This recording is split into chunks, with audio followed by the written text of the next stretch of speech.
Every story is a door. You came here because there's a door calling your name. The orb sees everything. It knows what you need. It has chosen. I only retell.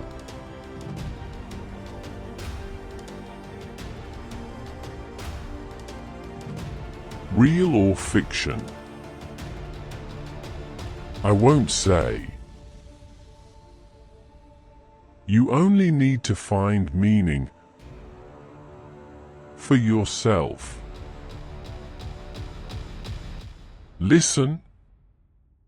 Have you ever looked at someone you admire and wondered, what secrets do they hide? Have you ever done something that you swore you would never tell anyone? Have you ever tried to bury your guilt under layers of good deeds, hoping it would disappear? Tonight, the orb stirs with a heavy story. A story from Tamil Nadu, where an ancient well stands in the heart of a village. The villagers say its water heals. They say it brings long life. But one woman knew the truth about that well. A truth she hid for 60 years. Her name was Lakshmi. And this is her confession. In that village, everyone knew Lakshmi. She was 82 years old. Small. Thin. Her hair white as temple flowers. Her face carved with deep lines, each one telling a story of hardship. But her eyes, her dark brown eyes, they carried something no one could name. A sadness hidden behind her gentle smile. The village called her grandmother. Not because of blood, but because of love. She had raised 7 children who had no parents. She fed the hungry when she herself had little. When someone was sick, Lakshmi was there. When someone needed advice, Lakshmi listened. She never said no. She never turned anyone away. Everyone believed she was blessed, a living saint. But there was something they did not know. Every night, when the village slept, Lakshmi would walk to the old well. Alone. She would place her weathered hands on the cold stone, and she would cry. Not soft tears. Deep, shaking sobs. The kind that come from a wound that never healed. 60 years. Every single night. One night, Priya followed her. Priya was 23. Lakshmi's granddaughter. Sharp eyes. A curious heart. She had noticed that her grandmother never slept through the night. She had heard the door open in darkness. She had wondered, but never asked. Until that night. She hid behind a banyan tree and watched. The moonlight fell on Lakshmi's face, and Priya saw the tears. She stepped forward. "Grandmother, why are you crying?" Lakshmi did not turn. The silence stretched, broken only by cricket singing. Then it a whisper. "Because I have lived 60 years with a lie." Priya felt a chill. What lie? The old woman finally turned. Her face pale in the moonlight. Her eyes red and swollen. "Sit down, child. It is time you knew what kind of woman your grandmother truly is. And under the watching moon, Lakshmi began to speak of things she had never told anyone. 1962. Lakshmi was 22 then. Young, poor, newly married to a farmer who worked someone else's land. She was thin, not from choice, but from hunger. She wore the same faded yellow sari every day. No gold. Only thin glass bangles on her wrists. In those days, the village was ruled by the wealthy. And among them, there was one woman everyone feared. Her name was Kamala. Kamala was tall, proud. She wore silk saris the color of blood. Gold hung heavy on her neck and wrists. She owned half the village, and she made sure everyone remembered it. Lakshmi worked in Kamala's house, washing clothes, cleaning floors.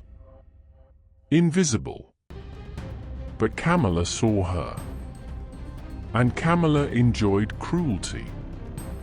One afternoon, in the village square, in front of everyone, Kamala pointed at Lakshmi and laughed. "Look at this creature. Daughter of beggars. Wife of a fool. She will die in the dirt, just like her parents." People laughed. Some looked away. No one spoke. Lakshmi stood there, her face burning, her hands shaking. She said nothing.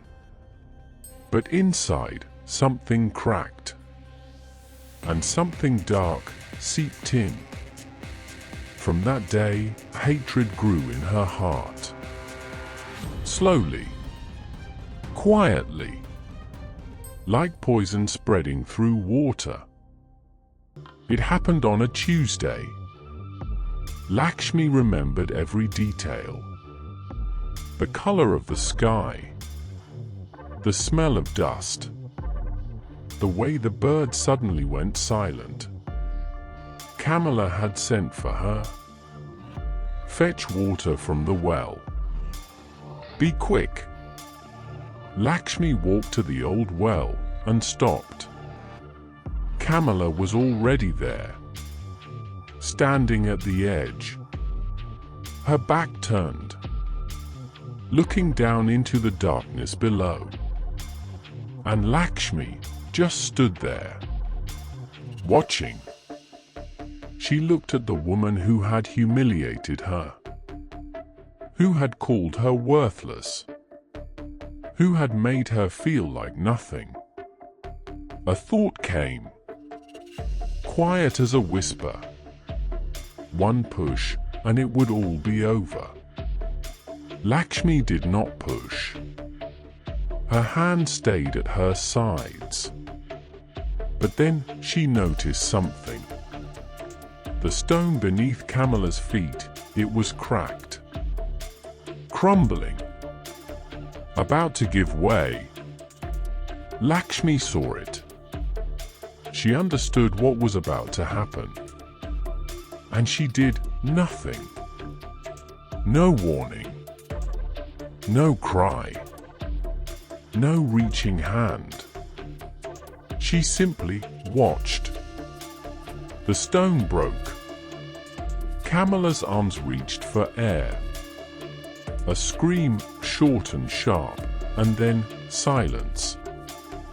The dark water swallowed her whole. Lakshmi stood at the edge.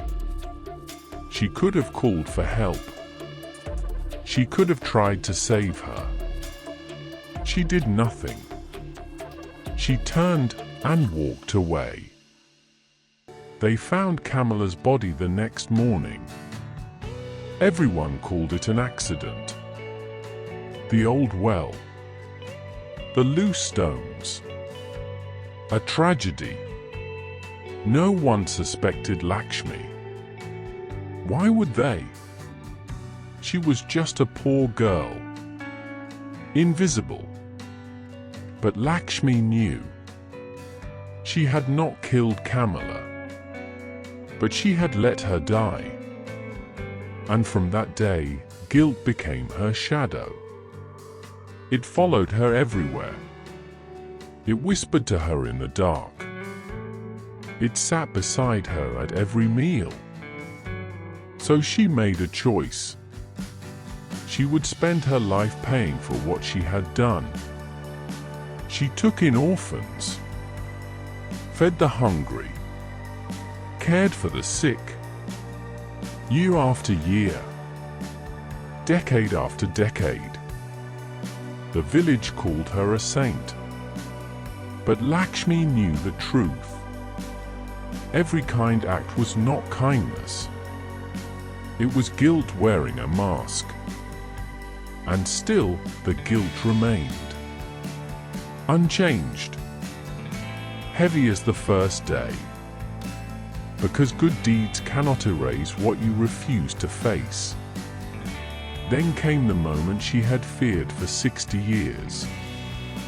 She called for Rajan, Kamala's son, now 70 years old. A kind man who had loved Lakshmi like a second mother. She held his hands, and through her tears, she told him everything. The silence that followed felt like eternity. Then Rajan spoke, his voice shaking. You did not kill her. You were young, hurt, angry, and you have spent 60 years trying to make it right. He took a deep breath. I forgive you.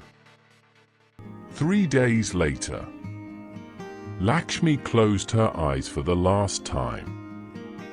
Those who were with her said her face was calm, peaceful.